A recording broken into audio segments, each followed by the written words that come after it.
আসসালামু আলাইকুম। রায়কা আল হোসেন স্বাগত জানাচ্ছি এনটিভি দেশের খবরে। প্রধান নির্বাচন কমিশনার এএমএম নাসিরউদ্দিন বলেছেন, প্রতীক ইস্যুতে এনসিপি নির্বাচনে বাধা সৃষ্টি করবে না। বলেন, আগের মতো নির্বাচন আর হবে না। আগামী নির্বাচন হবে স্বচ্ছ। চট্টগ্রামে নির্বাচনকালীন দায়িত্ব পালন করবেন এমন সরকারি কর্মকর্তা ও আইন শৃঙ্খলা রক্ষাকারী সংস্থার কর্মকর্তাদের সাথে মতবিনিময় শেষে সাংবাদিকদের এসব কথা বলেন তিনি। চট্টগ্রাম থেকে আরও জানাচ্ছেন শামসুল হক হায়দরি, ক্যামেরায় ছিলেন এনামুল হক।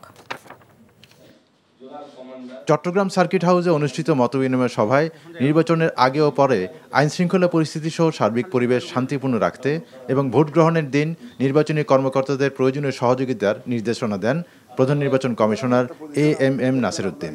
সভা শেষে ব্রিফিংয়ে আগামী নির্বাচন আর আগের মতো হবে না বলে জানান সিইসি। আমরা একটা ট্রান্সপারেন্ট স্বচ্ছ নির্বাচন উপহার দিতে চাই, লুকানো কোনো নির্বাচন দিতে চাই না, রাতের অন্ধকারে ভোট আমরা চাই না। আমরা চাই যে পরিষ্কার পরিচ্ছন্ন সবার দৃষ্টিগোচর হয় এমন একটা ইলেকশন দিতে। শাপলা প্রতীক না পেলে এনসিপি নির্বাচনে যাবে কিনা এমন প্রশ্নের জবাবে সিইসি বলেন, প্রতীক তালিকায় শাপলা না থাকায় সেটা দেয়া যাচ্ছে না। আশা করেছেন এনসিপি এই বাস্তবতা বুঝবে। আমি মনে করি না NCP will B A problem for transition two democracy. তারা একটা নিজেদেরকে গণতন্ত্রায়নের পথে বাধা হিসাবে আসবেন এমন আমি মনে করি না। অন্তত এনসিপিকে আমি মনে করি না এরকম একটা নিজের জীবন বাজি রেখে এই যে অভ্যুত্থানে যারা জড়িত ছিল তারা এই ধরনের কাজ করবেন বলে আমি বিশ্বাস করি না। নির্বাচন নিয়ে সোশ্যাল মিডিয়ায় গুজব সম্পর্কে সবাইকে সতর্ক থাকার অনুরোধ জানান সিইসি। NTV news desk.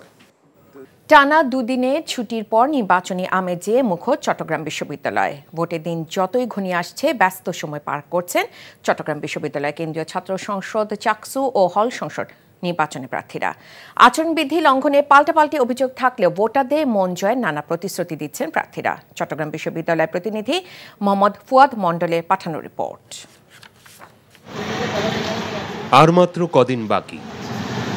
দলীয় প্যানেল থেকে শুরু করে স্বতন্ত্র সমান উদ্যমে মাঠে প্রার্থীরা। ব্যতিক্রমী প্রচারণা, ভোটারদের কাছে টানার চেষ্টা তাদের। চট্টগ্রাম বিশ্ববিদ্যালয়ের কেন্দ্রীয় ছাত্র সংসদ নির্বাচনে জয়ের ব্যাপারে আশাবাদ এবং সবাইকে নিয়ে কাজ করার কথা জানান ছাত্র শিবির সমর্থিত ভিপি প্রার্থী।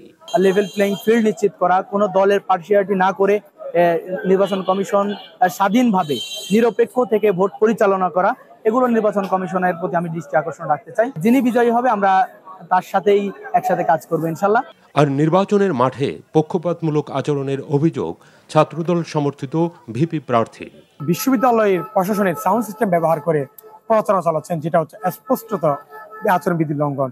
কিন্তু আমাদের যে অভিযোগটা আমরা করেছিলাম ইব্রাহিম রনি, যিনি ছাত্র শিবির সমর্থিত প্যানেলের ভিপি প্রার্থী, আমাদের নির্বাচন কমিশনার কিন্তু তার ব্যাপারে কার্যকরী কোনো পদক্ষেপ নেয়নি।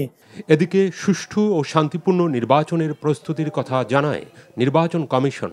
এখন থেকে ক্ষণ গণনা করা ছাড়া বাকি যে সমস্ত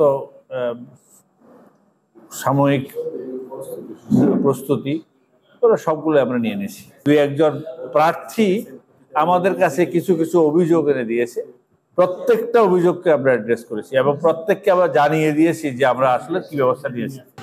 দীর্ঘ ৩৫ বছর পর চাকসু ও হল সংসদ নির্বাচনের মোট প্রার্থী ৯০৮ জন। আগামী ১৫ই অক্টোবর অনুষ্ঠিত হবে নির্বাচন।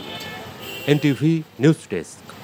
এদিকে রাকসু নির্বাচনকে ঘিরে বিভিন্ন প্যানেল ও স্বতন্ত্র প্রার্থীরা এমন সব প্রতিশ্রুতি দিচ্ছেন যা তাদের এখতিয়ারের বাইরে। এদিকে বিশ্ববিদ্যালয়কে মুক্ত জ্ঞান চর্চার কেন্দ্র হিসেবে গড়ে তোলা প্রতিশ্রুতি দিয়ে জাতীয়তাবাদী ছাত্রদল ঘোষণা করেছে তাদের ১০ দফা নির্বাচনী ইশতেহার। রাজশাহী থেকে সমর সাজুর রিপোর্ট, ক্যামেরায় ছিলেন শৈফুজ্জামান রয়েল। ভোট গ্রহণের তারিখ ঘনিয়ে আসায় রাকসু নির্বাচনে অংশ নেওয়া প্রার্থীদের ব্যস্ততা বেড়েছে। শিক্ষার্থী ভোটারদের আকৃষ্ট করতে তারা দিচ্ছেন নানা প্রতিশ্রুতি। নিজের দায়িত্বের মধ্যে পড়ে না এমন প্রতিশ্রুতিও দিচ্ছেন কেউ কেউ। সেসব প্রতিশ্রুতি বাস্তবায়ন নিয়ে অনেকে প্রশ্ন তুললেও প্রার্থীরা তুলে ধরছেন তাদের পরিকল্পনার কথা। স্পোর্টস অঙ্গনে যত সমস্যা আছে, যদি আমি নির্বাচন করব, যে সকল শিক্ষার্থীরা অনাবাসিক থাকবে, যারা হয়তো আবাসন পাচ্ছে না, তাদের জন্য আমরা একটা আবাসন ভাতা শুরু করার চিন্তা ভাবনা করছি। যে আমাদের কাছে টাকা নাই বলে আমরা বসে থাকবো। আমরা বিভিন্ন জায়গা থেকে ম্যানেজ করে সকল সমস্যার সমাধান করার চেষ্টা করবো ইনশাআল্লাহ। বিশ্ববিদ্যালয় প্রশাসন যদি তাদের ফান্ডিং ম্যানেজমেন্ট ঠিকমতো না করতে পারে, আমি এই জায়গাটা প্রস্তাবনা রাখবো পাবলিক এবং প্রাইভেট পার্টনারশিপ রেডি করার জন্য। এদিকে সেশনজট নিরসনে প্রশাসনের সাথে সমন্বয় করে একাডেমিক ক্যালেন্ডার প্রণয়ন, খণ্ডকালীন কর্মসংস্থানের সুযোগ তৈরি, শিক্ষাবৃত্তি ও গবেষণা খাতে বরাদ্দ বাড়ানো সহ শিক্ষার্থী বান্ধব 10 দফা নির্বাচনী ইশতেহার ঘোষণা করেছে ছাত্রদল। রবিবার দুপুরে ক্যাম্পাসের শহীদ মিনার চত্বরে ইশতেহার ঘোষণা করে নির্বাচিত হলে তা কিভাবে বাস্তবায়ন করবেন সেই পরিকল্পনার কথা জানান ভিপি প্রার্থী শেখ নুরুদ্দিন আবির। কালো টাকার ঝনঝনানি নেই যে আমরা এরকম ইশতেহার বা এরকম কথা দিব যে আমরা ব্যক্তিগত টাকা দিয়ে এটা করব। সরকার রাজশাহী বিশ্ববিদ্যালয়কে যেই বাজেট দেয় সেই বাজেট দিয়েই আমাদের সম্ভব শিক্ষার্থীদের সাথে সমন্বয় করে এবং প্রশাসনের সাথে সমন্বয় করে কাজ করা। 14 অক্টোবর মধ্যরাতে শেষ হয়ে যাবে নির্বাচনী প্রচার। 16 অক্টোবর ভোট গ্রহণের পর জানা যাবে নিজেদের কল্যাণ ও দাবি আদায়ে কাদের উপর ভরসা রাখছে শিক্ষার্থীরা। Saju, NTV news, Rajshahi.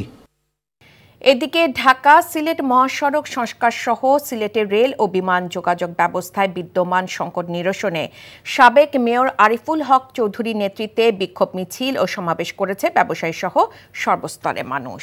সকালে প্রতীকী শাটডাউন কর্মসূচি ডাক দেন সিলেটের সাবেক সিটি মেয়র ও বিএনপি চেয়ারপারসনের উপদেষ্টা আরিফুল হক চৌধুরী। নগরীর দোকানপাট ও যানবাহনে 1 ঘণ্টা বন্ধ রেখে কর্মসূচির সাথে একাত্মতা জানান ব্যবসায়ী ও পরিবহন নেতৃবৃন্দ।